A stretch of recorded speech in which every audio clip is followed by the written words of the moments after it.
ก็ขังตัวเองไว้ในห้องเล็กๆเพื่อดับจิตใจที่ร้อนรนแต่ยังบ่พ้นวกวนเรื่องเก่าในวันที่เจ้ากับเขาเฮ็ดอายไว้มันเร็วเกินไปที่ต้องจากแต่บ่อาจเหลือความหักของคนเร็ว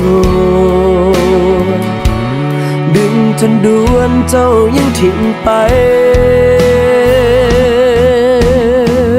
ได้แต่เลี้ยวมองเมื่อเจ้าจากหาเขาไปอย่างสงบ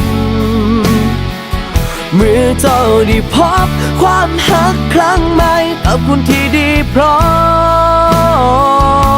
มทิ้งไว้แค่คำว่าจบสิบ่อาจลบจากใจ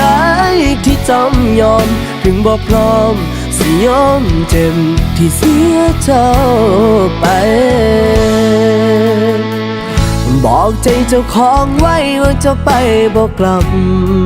หลับยังฟื้นสะอื้นยามนอนเมื่อความหักยังร้อนคิดเห็นตอนที่สองเฮาในวันที่เจ้ากับเขาเฮ็ดอายไว้มันเร็วเกินไปที่ต้องจากแต่บ่อาจเหลือความหักของคนเร็ว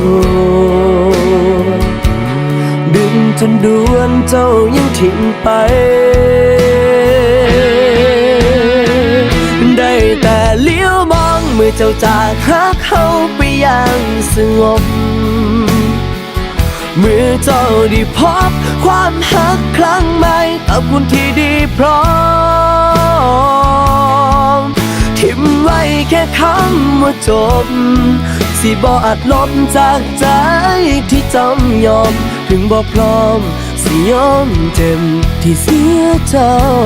ไป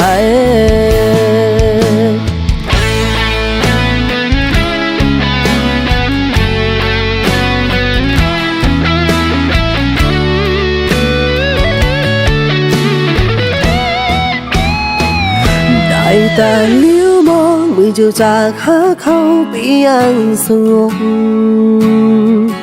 เมื่อเจ้าได้พบความรักครั้งใหม่กับคนที่ดีพร้อม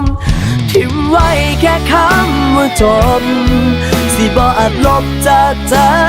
ที่จำยอมถึงบ่พร้อมสิยอมเจ็บที่เสีย